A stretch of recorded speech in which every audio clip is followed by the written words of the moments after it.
Audio visual books by Aparna চ্যানেলের আজকের নিবেদন সাহিত্যিক বিভূতিভূষণ বন্দ্যোপাধ্যায়ের লেখা ছোট গল্প পেয়ালা। সামান্য জিনিস, আনাতিনেক দামের কলাই করা চায়ের ডিশ পেয়ালা। যেদিন প্রথম আমাদের বাড়িতে ওটা ঢুকলো সেদিনের কথা আমার বেশ মনে আছে। শীতকাল, সকাল সকাল খাওয়া দাওয়া সেরে লেপের মধ্যে যাওয়ার চেষ্টা করছি। এমন সময় কাকার গলার সুর শুনে দালানের দিকে গেলাম। কাকা গিয়েছিলেন দোকান নিয়ে কুলবেড়ের মেলায়। নিশ্চয়ই ভালো বিক্রি সিক্রি হয়েছে। উঠোনে দুখানা গরুর গাড়ি, কৃষাণ হাড়ুমাইতি একটা লেপ তোষকের বান্ডিল নামাচ্ছে। একটা নতুন ধামায় একরাশ সংসারের জিনিস, বেলুন, বেড়ি, খুন্তি, ঝাঁঝরি, হাতা, খানকতক নতুন মাদুর, গোটা দুই কাঁঠাল কাঠের নতুন জলচৌকি, এক বোঝা পালং শাকের গোড়া, দুভাঁড় খেজুরের গুড়, আরও সব কি কি। কাকা আমায় দেখে বললেন, নিবু, একটা লণ্ঠন নিয়ে আয়, এটায় তেল নেই। আমি এক দৌড়ে রান্নাঘরের লণ্ঠনটা তুলে নিয়ে এলাম। পিসিমা হাঁ করে উঠলেন, কিন্তু তখন কে কথা শোনে। কাকাকে জিজ্ঞেস করলাম, মেলায় এবার লোকজন কেমন হলো কাকা? কাকা বললেন, লোকজন প্রথমটা মন্দ হয়নি, কিন্তু হঠাৎ কলেরা শুরু হয়ে গেল। ওই তো হলো মুশকিল। সব পালাতে লাগলো। বাঁওড়ের জলে রোজ 5টা-6টা মরা ফেলছিল। পুলিশ এসে বন্ধ করে দিলে। খাবারের যত দোকান ছিল সব উঠিয়ে দিলে। কিছুতেই কিছু হয় না, ক্রমে বেড়ে চলল। শেষে প্রাণ নিয়ে পালিয়ে এলাম। বিক্রি সিক্রি কাঁচকলা, এখন খোরাকি গাড়ি ভাড়া উঠলে বেঁচে যাই। খেতে বসে কাকা মেলার গল্প করছিলেন। বাড়ির সবাই সেখানে বসে। কি করে প্রথমে কলেরা আরম্ভ হলো, কত লোক মারা গেল, এই সব কথা। আহা, সামটা মানপুর থেকে কে একজন যদু চক্রবর্তী নাকি নাম, একখানা ছইয়ের গাড়ি পুড়ে বাড়ির লোক নিয়ে এসেছে মেলা দেখতে। ছেলে মেয়ে বউ ঝি, সে একেবারে গাড়ি বোঝাই। বাঁওড়ের ধারের তালতলায় গাড়ি রেখে সেখানেই সব রেঁধে খায় দায় থাকে। দুদিন পরে রাত পোহালে বাড়ি ফিরবে।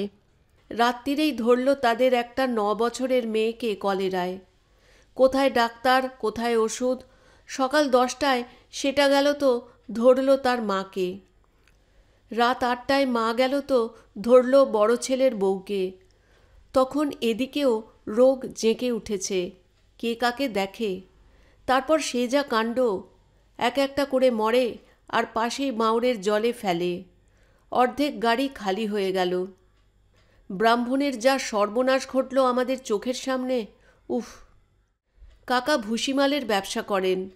প্রায় 40 মণ সোনামুখ মেলায় বিক্রির জন্য নিয়ে গিয়েছিলেন। মণ 12 না 13 কাটাতে পেরেছিলেন। বাকি গরুর গাড়িতে ফিরে আসছে। কাল সকাল নাগাদ পৌঁছবে।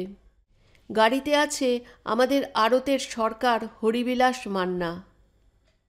কাকা খেয়ে উঠে যাবার একটু পরেই কাকার ছোট মেয়ে মনু একটা কলাই করা পেয়ালা রান্নাঘরে নিয়ে এসে বললে, এই দেখো জ্যাঠাইমা, বাবা এনেছেন, কাল আমি এতে চা খাবো কিন্তু। হাতে তুলে সকলকে দেখিয়ে বললে, বেশ, কেমন না? মেলায় 3 আনা দরে কেনা। এই প্রথম আমি দেখলুম পেয়ালাটা। সে আজ 4 বছরের কথা হবে। তারপর বছর 2 কেটে গেল। আমি কাজ শিখে এখন টিউবওয়েলের ব্যবসা করি। ডিস্ট্রিক্ট বোর্ড, লোকাল বোর্ডের কাজ সংগ্রহ করবার জন্যে এখানে ওখানে বড় ছোটাছুটি করে বেড়াতে হয়। বাড়িতে বেশিক্ষণ থাকা আজকাল আর বড় ঘটে না। সেদিন সন্ধ্যার গাড়িতে কলকাতায় আসব, আমার বিছানাপত্র বেঁধে রান্নাঘরের চায়ের জন্যে তাগাতা দিতে গিয়েছি, কানে এলো বড় ভাইজি বলছে, ও পেয়ালাটাতে দিও না পিসিমা, বাবা মারা যাওয়ার পর মা ও পেয়ালাটাকে দেখতে পারে না 2 চোখে। আমি বললুম, কোন পেয়ালাটা রে? কি হয়েছে পেয়ালার? আমার ভাইজি পেয়ালা নিয়ে এলো। মনে হলো কাকার কেনা অনেক দিনের সে পেয়ালাটা। সে বললে, বৌদিদির অসুখের সময় এই পেয়ালাটা করে দুধ খেতেন। তারপর বাবার সময়ও এতে করে ওর মুখে সাবু ঢেলে দেওয়া হতো। মা বলে, আমি ওটা দেখতে পারি নে। আমার এই জ্যাঠতুতো ভাইয়ের স্ত্রী কলকাতা থেকে আমাদের এখানে বেড়াতে এসে অসুখে পড়েন এবং তাতেই মারা যান। এর বছর 2 পরে কাকাও মারা যান পৃষ্ঠব্রণ রোগে। কিন্তু এর সঙ্গে পেয়ালাটার সম্পর্ক কি? যত সব মেয়েলি কুসংস্কার। পরের বছর থেকে আমার টিউবওয়েলের কাজ খুব জেঁকে উঠল। জেলা বোর্ডের অনেক কাজ এলো আমার হাতে। আমার নামা খাওয়ার সময় নেই। দূর দূরান্তে পাড়াগাঁয়ের নানা স্থানে টিউবওয়েল বসানো ও মিস্ত্রি খাটানোর কাজে মহা ব্যস্ত। বাকি সময়টুকু যায় 8 বছরের বিলের টাকা আদায়ের তদবিরে। সংসারেও আমাদের নানা গোলযোগ বেঁধে গেল। কাকা যতদিন ছিলেন কেউ কোনো কথাটি বলতে সাহস করেনি সংসারের পুরনো ব্যবস্থাগুলির বিরুদ্ধে। এখন সবাই হয়ে দাঁড়ালো কর্তা, কেউ কাউকে মেনে চলতে চায় না। ঠিক এই সময় আমার ছোট ছেলের ভয়ানক অসুখ হলো। আমার আবার সেই সময় কাজের ভিড় খুব বেশি।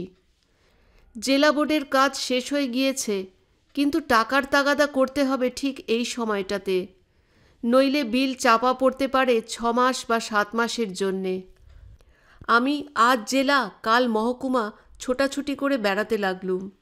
এ মেম্বার ও মেম্বারকে ধরি যাতে আমার বিলের পাওনাটা চুকিয়ে দিতে তাঁরা সাহায্য করেন।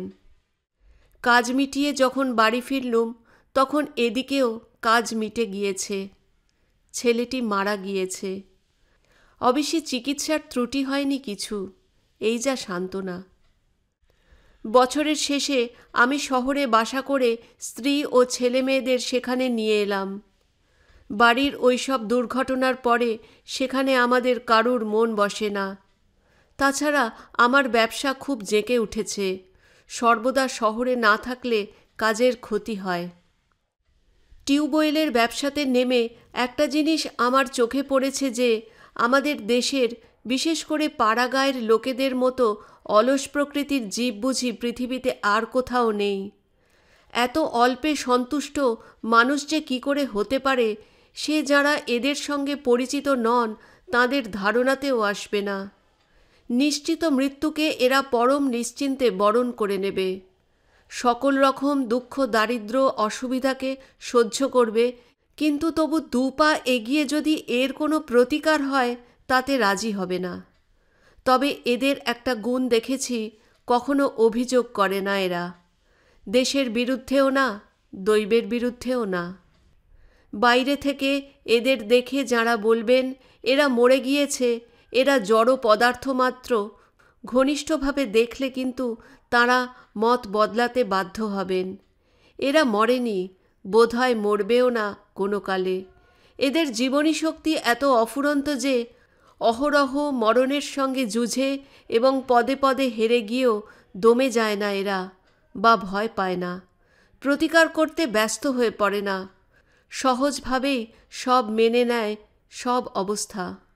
খারাপ বিলের পাট পচানো জল খেয়ে কলেরায় গ্রাম উৎসন্ন হয়ে থাকে, তবু এরা টিউবওয়েলের জন্য একখানা দরখাস্ত কখনো দেবে না বা তদবির করবে না।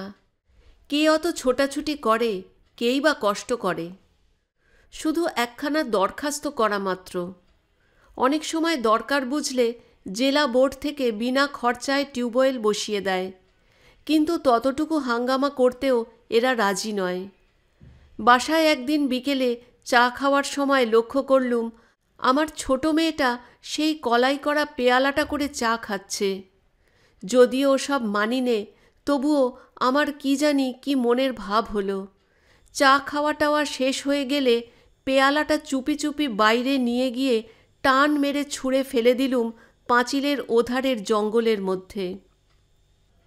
কাকার বড় মেয়েটির বিয়ে হয়ে গিয়েছিল। ছোট মেয়েটির বয়স 10 বছর, খুব বুদ্ধিমতী।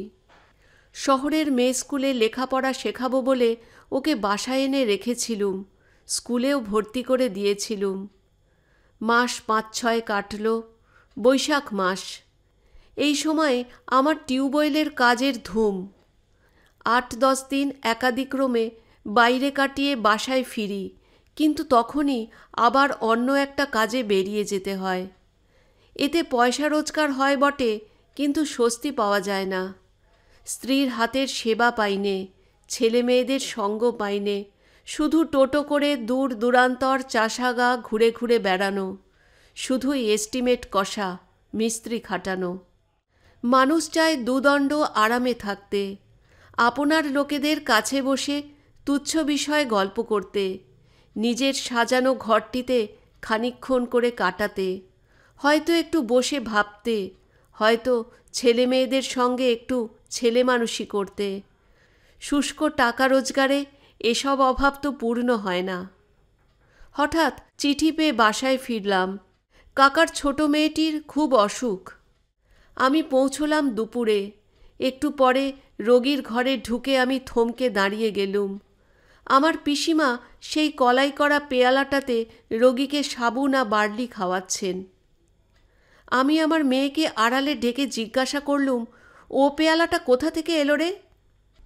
খুকি বললে, ওটা কুকুরে না কিসে বনের মধ্যে নিয়ে ফেলেছিল বাবা, মনুদি দেখতে পেয়ে নিয়ে এসেছিল। সে তো অনেক দিনের কথা, পাঁচিলের বাইরে ওই যে বন, ওইখানে টেনে নিয়ে গিয়েছিল। আমি বিস্মিত সুরে জিজ্ঞেস করলুম, মনু নিয়ে এসেছিল? জানিস ঠিক তুই? খুকি অবাক হয়ে আমার মুখের দিকে চেয়ে বললে, হ্যাঁ বাবা, আমি খুব জানি। তুমি না হয় মাকে জিজ্ঞেস করো। আমাদের সেই যে ছোকরা চাকরটাকে কুকুরে কামড়েছিল না, ওই দিন সকালে মনুদি পেয়ালাটা কুড়িয়ে আনে। ওই পেয়ালাতে তাকে কিসের শেকড় পাঁচন খাওয়ানো হলো আমার মনে নেই। আমি চমকে উঠলুম। বললুম, কাকে রে? রামলগনকে? হ্যাঁ বাবা, সেই তো তারপর এখান থেকে চলে গেল দেশে সেই ছেলেটা। আমার সারা গা ঝিমঝিম করছিল। রামলগন কুকুরে কামড়ানোর পর দেশে চলে গিয়েছিল, কিন্তু সেখানে সে যে মারা গিয়েছে এ খবর আমি কাউকে বলিনি। বিশেষ করে গৃহিণী তাকে খুব ভালোবাসতেন বলেই সংবাদটা আর বাসায় জানাইনি। আমাদের টিউবওয়েলের মিস্ত্রি শিবচরণের শালির ছেলে সে, সেই খবরটা মাসখানেক আগে আমায় দেয়।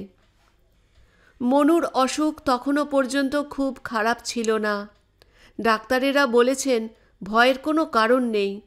আমার কিন্তু মনে হলো ও বাঁচবে না। ও পেয়ালাটার ইতিহাস এ বাসায় আর কেউ জানে না। অসুখের সময় যে ওতে করে কিছু খেয়েছে সে আর ফেরেনি। জানত কেবল কাকার বড় মেয়ে, সে আছে শ্বশুর বাড়ি। পেয়ালাটা একটু পরেই আবার চুপি চুপি ফেলে দিলুম। হাত দিয়ে তোলবার সময় তার স্পর্শে আমার সারা দেহ শিউরে উঠল। পেয়ালাটা যেন জীবন্ত। মনে হলো যেন একটা ক্রূর জীবন্ত বিষধর সাপের বাচ্চার গায়ে হাত দিয়েছি, যার স্পর্শে মৃত্যু, যার নিঃশ্বাসে মৃত্যু। পরদিন দুপুর থেকে মনুর অসুখ বাঁকা পথ ধরল। 9 দিনের দিন মারা গেল।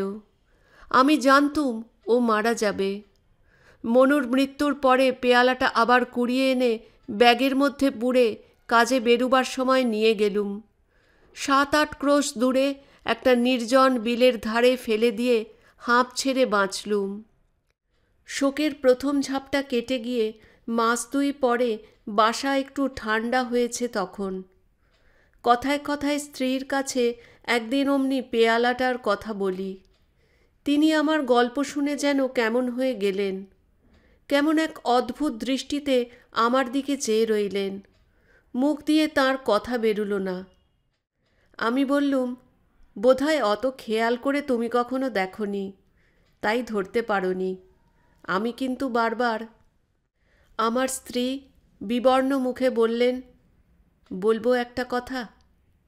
একটু চুপ করে থেকে বললেন, আমার আজ মনে পড়ল, খোকা যখন মারা যায় 8 বছর আষাঢ় মাসে, সেই কলাই করা পেয়ালাটাতে তাকে ডাবের জল খাওয়াতুম। আমি নিজের হাতে কতবার খাইয়েছি। তুমি তো তখন বাইরে বাইরে ঘুরতে, তুমি জানো না। আমার কোনো উত্তর খানিকক্ষণ না পেয়ে বললেন, জানতে তুমি এ কথাটা? না, জানতুম না অবশ্যই, কিন্তু অন্যমনস্ক হয়ে আর একটা কথা মনে তোলাপাড়া করছিলুম। পেয়ালাটা আমাদের ছেড়েছে তো। ওটাকে কেন তখন ভেঙে চুরমার করে নষ্ট করে দিইনি? আবার কোনো উপায়ে এসে এ বাড়িতে ঢুকবে না তো? ছোট গল্প পেয়ালা এখানেই শেষ হলো।